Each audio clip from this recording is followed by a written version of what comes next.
Bonjour, nous sommes ici à Famec, ville qui compte plus de 12 000 habitants. L'État vient de classer cette ville, ainsi que celle du Cange, en zone de sécurité prioritaire. Sur les territoires français, plus de 24 villes sont concernées. Maintenant, nous partons à la rencontre du député maire de Famec. Famec a été depuis peu nommée zone de sécurité prioritaire. Que cela implique-t-il pour la commune de Famec? Alors, c'est Famec, mais c'est en réalité Famec et Ucange, qui sont toutes les deux des communes classées en zone gendarmerie. C'est d'ailleurs sans doute ce qui explique notre classement, parce que si on se compare à des villes de France qui rencontrent des problèmes de délinquance, d'insécurité, on fait évidemment pas partie des 15 qui sont les plus touchés.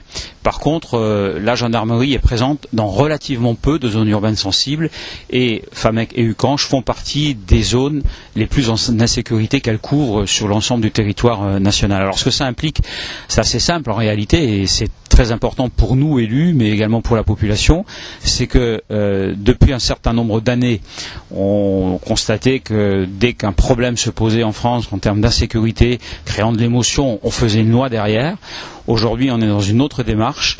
On regarde ce qui se passe dans la ville, on regarde ce qu'on peut améliorer pour qu'il y ait plus de sécurité, sans forcément faire une loi, parce que des lois, il y en a suffisamment. Et une fois qu'on a identifié le problème, à ce moment-là, on essaie de trouver des solutions. Et c'est le principe de ces zones de sécurité prioritaire. Je vous donnerai peut-être quelques exemples tout à l'heure. C'est une expérimentation nationale. Et est-ce que la zone de sécurité prioritaire pourrait s'étendre à d'autres communes? Alors bien sûr, je prends l'exemple de Famec, quels sont les objectifs qu'on va se fixer? Parce qu'en réalité, on y travaille depuis des années, et à la lutte contre l'insécurité, mais également et surtout à la prévention contre l'insécurité par des actions sociales, socio-éducatives. Ceci étant dit, aujourd'hui, l'État veut l'égalité des territoires, il veut que tous les citoyens soient égaux à peu près en termes de vie quotidienne, de liberté, d'égalité, et pour cela, il faut que chacun vive de façon totalement sécurisée, ou en tout cas le plus sécurisé possible. Donc ça veut dire concrètement qu'on va définir des objectifs précis. J'en prends 2 ou 3.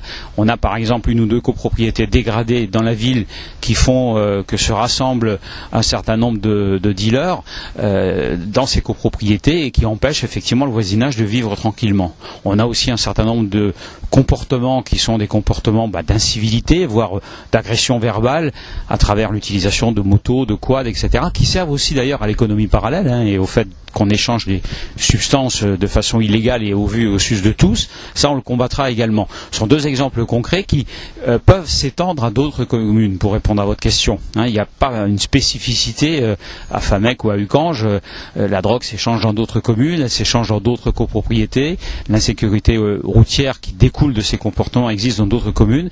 On va essayer d'appliquer un certain nombre de méthodes ici, qui ensuite s'étendront en fin d'année ou l'année prochaine à d'autres quartiers. Quelle que soit d'ailleurs la taille des quartiers, il y a des très gros quartiers avec de très gros problèmes, et il y a des quartiers plus limités comme le nôtre, avec des problèmes réguliers, moins importants, mais qui doivent néanmoins être traités. Est-ce que cette nouvelle nomination implique de nouveaux moyens? Alors dans l'immédiat non, puisque le projet de loi de finances est déjà voté et donc il n'y a pas de rectification cette année de ce projet de loi de finances et donc pas de création d'emplois nets cette année. Par contre oui, clairement dans les années qui viennent, le gouvernement a indiqué qu'il avait fait de l'éducation nationale, de la justice, de la police et de la gendarmerie des priorités en termes d'emploi. Ce sont les seuls départements ministériels qui vont créer des emplois. Vous savez que par ailleurs on est tenu effectivement une vraie réduction des déficits publics pour éviter d'être mis sous tutelle par des organismes internationaux ou par des créanciers internationaux. Il n'empêche qu'il faut des priorités. Ces priorités, c'est effectivement la jeunesse, c'est l'éducation nationale et c'est la sécurité des gens. Donc il y aura création de 1000 postes l'année prochaine. Il y aura aussi sans doute des redéploiements en direction de ces quartiers qui méritent sans doute plus de moyens qu'aujourd'hui. Alors ça peut être des interventions ponctuelles, par exemple pour nous, de militaires extérieurs. Ça peut être un renforcement de la brigade. Ça peut être peut-être aussi une ouverture plus large des horaires de la brigade, ce que j'avais déjà demandé dans le passé. On verra. En tout cas, c'est l'expérimentation qui déterminera la nécessité de mettre en œuvre des moyens ou constants ou ponctuels supplémentaires dans le quartier. Je crois qu'on est dans une phase de démarrage. On est satisfait d'avoir été retenu, sans vouloir d'ailleurs stigmatiser, on le voit ici, on est particulièrement tranquille. Pour autant, il ne faut pas nier les réalités.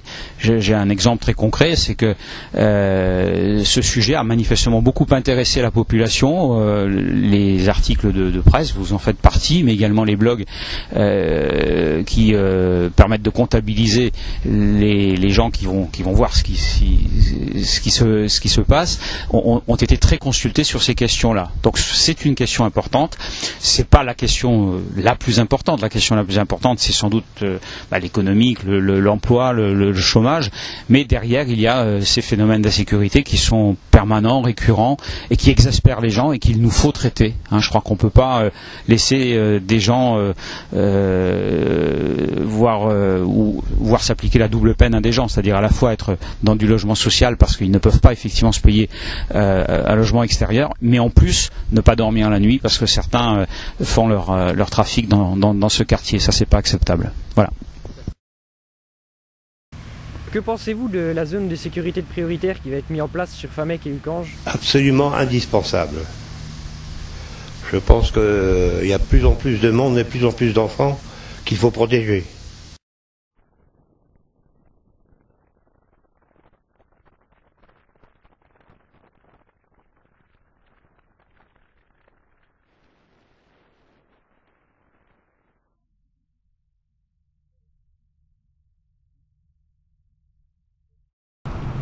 Que pensez-vous de la zone de sécurité prioritaire pour Famec et Uckange?